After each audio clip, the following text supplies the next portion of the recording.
انشاءاللہ تعالی والد صاحب نے، شاہ ملت نے، شیر کرناٹک نے جس شمع کو انہوں نے روشن کیا، میں سمجھتا ہوں کولار کی سرزمین پر آج اکثروں کے چہروں پر داڑھی اس وجہ سے ہوگی، شاہ ملت کے بیانات کو سننے کی وجہ سے ہوگی۔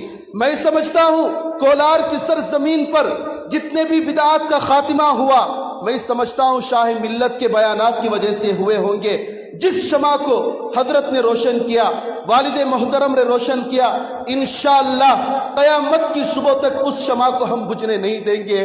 آج وہ حق کو عالم دین جس نے کبھی بھی اپنی مال اور دولت نہیں بنائی، مجھ سے زیادہ آپ لوگوں نے حضرت کے بیانات سنے ہوں گے، سوچتے ہوں گے بڑا پروٹوکال ہوگا، حضرت کا وقت لینے کے لیے، حضرت سے ملاقات کرنے کے لیے بڑی تاریخیں لینی پڑتی ہوں گی، اپوائنٹمنٹ لینا پڑتا ہوگا۔ جاننے والے جانتے ہیں حضرت کی نجی مجلسات کیسے ہوتے ہیں، حضرت کا خلوص کیسا ہوتا ہے۔ ایک بھنگی پٹ اٹھانے والا، نالے پاک کرنے والا جب باہر آ کر نالے پاک کر رہا ہوتا ہے، اپنی طبیعت کی ناسازی کے باوجود کیمرے میں سی سی ٹی وی میں دیکھتے ہیں، دیکھ کر فوراً جوس وغیرہ لے جا کر اس بھنگی کو پلاتے ہیں، دھوپ میں کام کر رہا ہے۔ آپ نے حضرت کا ایک رخ دیکھا، دوسرا رخ آپ نے نہیں دیکھا جو گھر کا رخ ہے۔ شاہ ملت جس کے نام سے آپ جانتے ہیں، بیماری کے اس دور میں گزر رہے ہیں۔ آپ پارکنسن نام ڈال کر دیکھیے بیماری کیسی گمبھیر، امریکہ نے اس کا علاج نہیں بتلایا ہے۔ آج جلسے میں تھوڑی سی دیر ہو گئی، فجر کی نماز قضا ہوگی، کیا ہوا صاحب؟ جلسہ طویل تھا۔ آج دعوت میں چلے گئے، کیا ہوا صاحب؟ فجر کی نماز میں نہیں تھے، دعوت گئے ہوئے تھے۔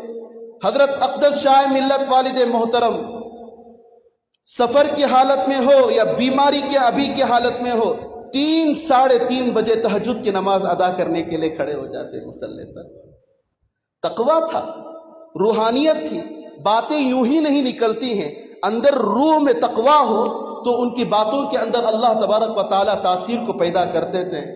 آج وہ بیماری سے لڑ رہے ہیں، آج وہ آپ لوگوں کے دعاؤں کے طلبگار ہیں، آج وہ آپ لوگوں کے طلبگار ہیں۔